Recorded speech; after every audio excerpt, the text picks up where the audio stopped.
recently returned from a 13-day missions trip to the Philippines to rescue women who were being sexually trafficked and exploited.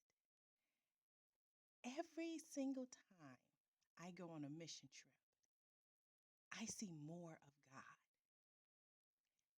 And transformation is the best way I can describe what happens to me and inside of me.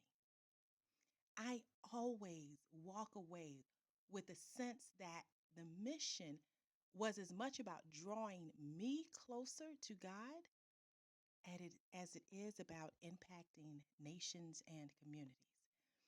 And if you will allow, I want to relive an experience with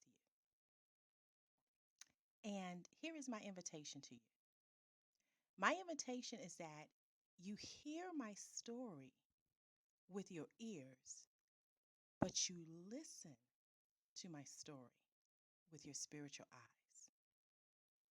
I want you to think about what God may be saying to you as you see his hand and his character in the story. Now, for those who have your Bibles readily available, I'm going to ask you to put a placeholder in 1 Corinthians chapter 15, verse 10 through 11. And when we come back to this passage, we're going to read the Message translation. So kind of just put your pen there for a moment. I left for my missions trip on Thursday, April 14th.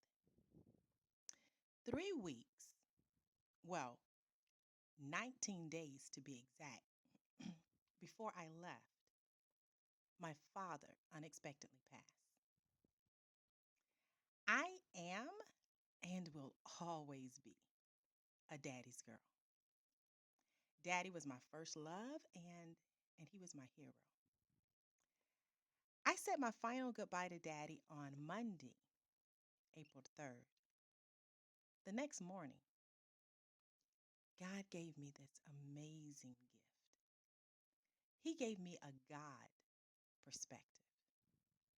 You see, by that time, family and friends had returned home, and I was just quietly reflecting on what I saw, heard, and felt. A girlfriend of mine, she had two father figures in her life. She had a biological father and she had a stepfather. And yet she told me that my daddy was the only man she ever called daddy. He had a huge impact on her life. And the thing is, she never actually met my daddy in person. Another girlfriend, she played taxi for my daddy one time when he was visiting me. They spent 2 hours talking and laughing over lunch. And she told me that those 2 hours with daddy were the most fathering she ever received in her life. And in fact, that time with daddy is part of the reason she's engaged today. These very beautiful and touching stories were stories that I heard for the first time during my daddy's homegoing celebrations. As I sat reflecting on these stories, I received this amazing gift from God. I knew in that moment that I was going to get to take daddy with me to the Philippines. There was this peace. There was this peace that it settled over me. And it confirmed that this was definitely a divine gift. And so, I began to imagine meeting women who had never known any man who was good or who had their best interest at heart. I imagined sharing stories and pictures of my daddy to plant seed that good does exist.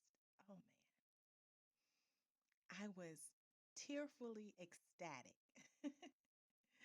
with the notion that daddy once again was going to fill a void. My first night in the brothels in the Philippines, the very first person I met was this young lady, and I'm just going to call her Elle. Elle told me that she used to be a good girl, but then her father passed. She told me how amazing her dad was and that she was a daddy's girl. Now, let me pause here and let me say that I really did a decent job of holding it together in public after daddy passed. But wouldn't you know it? In this conversation with Elle, this would be the one moment when I couldn't speak. I mean, every time I opened my mouth to talk, I was just so overwhelmed by emotions. Elle stood there and she looked at me and she apologized for making me emotional and she hugged and comforted me. Now, this is funny, right? I'm on a missions trip to rescue her and she's comforting me. I finally get it out that, listen, my daddy recently passed and I'm a daddy's girl too.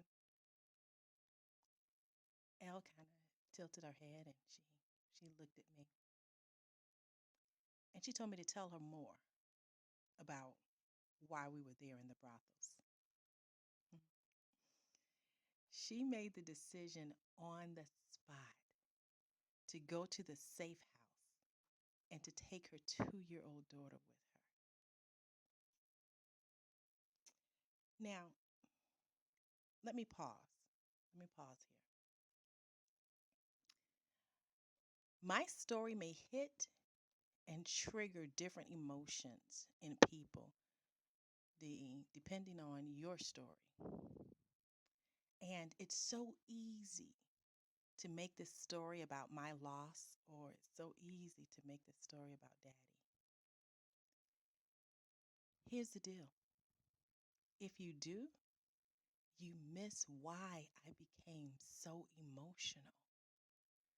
I mean, if I had to give today's devotional message a title, the title would be Don't Judge a Book by Its Cover. You see, I made an assumption about the women I would meet in these brothels who were being trafficked and sexually exploited. I assumed they never knew good men, more or less good fathers. And wouldn't you know, the very first woman I met was someone who loved her daddy dearly. It is true that God did give me a gift in being able to take daddy to the Philippines. But you know what? My daddy's story didn't fill a void of something that Elle never experienced. It served as a bridge to establish a trust between me and Elle. I am so grateful for that experience because my eyes have now been opened. And and now I look for more similarities than differences with people who are in hard places. Ephesians chapter 2, 8 through 9, it reminds us that for it's by grace you have been saved through faith, and it's not from yourselves. It is the gift of God, not by works, so that no one can boast. And so, I try to be slower about making assumptions about what experiences contributed to people being where they are. You know, I I cannot forget the work of grace, the work of grace in my life. I mean, some of you may have heard the expression, there but for the grace of God go I. Well, that expression in those words is not in the Bible, but that expression is based on what Paul said in 1 Corinthians chapter 15, verses 10 through 11. So for those who put that pen in the message translation of that verse, it reads like this: But because God was so gracious, so very generous, here I am. And I'm not about to let his grace go to waste. Haven't I worked hard trying to do more than any of the others? Even then, my work didn't amount to all that much. It was God giving me the work to do, God giving me the energy to do it. So I leave each of us, myself included, with this thought. Even with good intentions, there is a temptation to judge a book by its cover. I encourage you, be the light on the hill. Share the gifts God gives you with others. Share them freely. And I pray God's strength and wisdom that we do it from a place of love that is judgment free.